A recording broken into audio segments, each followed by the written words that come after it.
Hi friends, welcome back to 5 Minute Modern. My name is Cindy, and today we're looking at one of the darkest moments in the history of modern art, and the artist who facilitated it. In one of my recent videos, we talked about the way that the Italian Futurist movement courted the approval of Mussolini's fascist party. In so doing, the Futurists acted against the interests of their own artistic freedom and ultimately doomed themselves and their legacy to be tied to the reprehensible fascist party.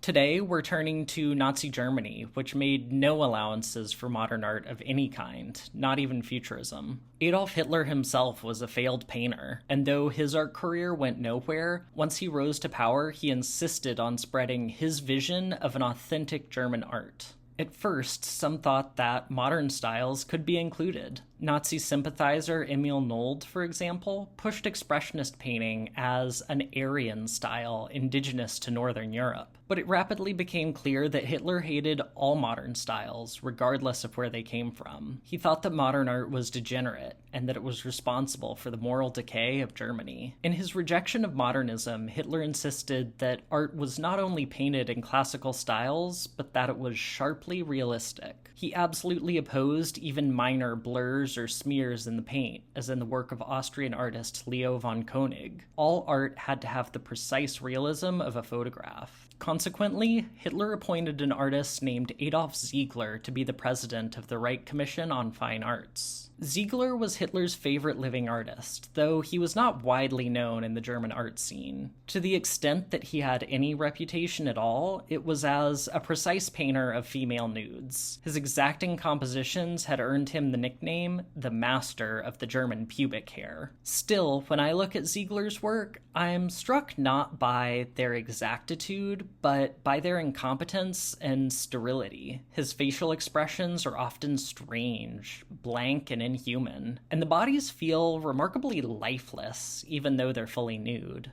Ziegler's work lives up to the Nazi ideal identified by historian George L. Mosse: beauty without sensuality. Given Ziegler's own lack of talent, it was a real shock to the curators of Germany's great museums and galleries when Ziegler arrived with a decree from propaganda minister Joseph Goebbels, enabling him to seize any modern work he chose. Ziegler and his team stormed through museums, seizing works by Germany's most brilliant modern artists, like Ernst Ludwig Kirchner, Max Beckmann, and even Nazi sympathizer and expressionist painter Emil Nolde. As the modernists were purged from Germany's museums, Hitler opened the Haus der Deutschen Kunst, or House of German Art, in 1937 in Munich to showcase his vision for Germany's culture. Hitler's House of German Art was packed with the work of high romantic artists like Edward von Grützner, Karl Spitzweg, and Hans Makart.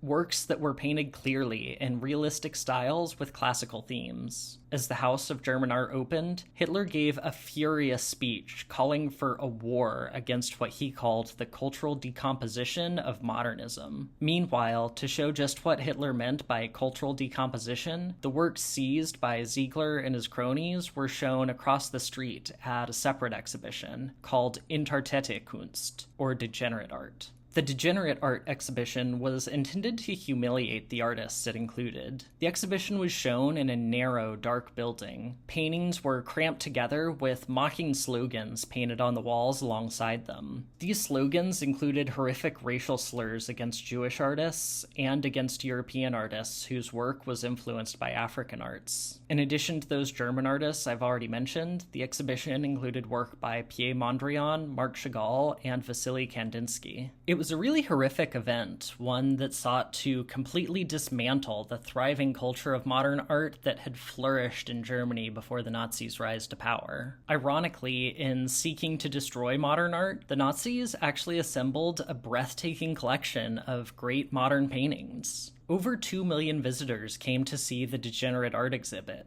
greatly exceeding the attendance to Hitler's House of German Art, which was only around 600,000. And I think that speaks to just how remarkable the modern pieces on display were. Modern art has always been provocative. Certainly some classical art is as well, but often it's staid and blandly inoffensive. Consider romantic landscapes, for example, and contrast these with the works Hitler branded as degenerate. The modern pieces are undoubtedly challenging and confrontational. These works push us to consider new perspectives and new ways of thinking. Whether they make us feel positively or negatively, it's undeniable that they make us feel something, and feel it with a piercing intensity. I think that's one of the reasons that Hitler and other autocrats always seek to repress modern art. Autocrats know that a complacent public is easier to control, and modern art is never complacent. For artists like Ziegler, perhaps that complacency felt safe. Unwilling or simply unable to push the boundaries in his own work, he enforced boundaries on the work of others. Ziegler died in 1959. He lived a quiet life after the war, unable to revive his career following World War II due to his association with Nazism. Today, his work is almost never shown. Meanwhile, the works that made up the Degenerate Art exhibit continue to draw huge crowds in modern art museums across the world. Please remember to like and subscribe, and I'll see you in the next video. Bye.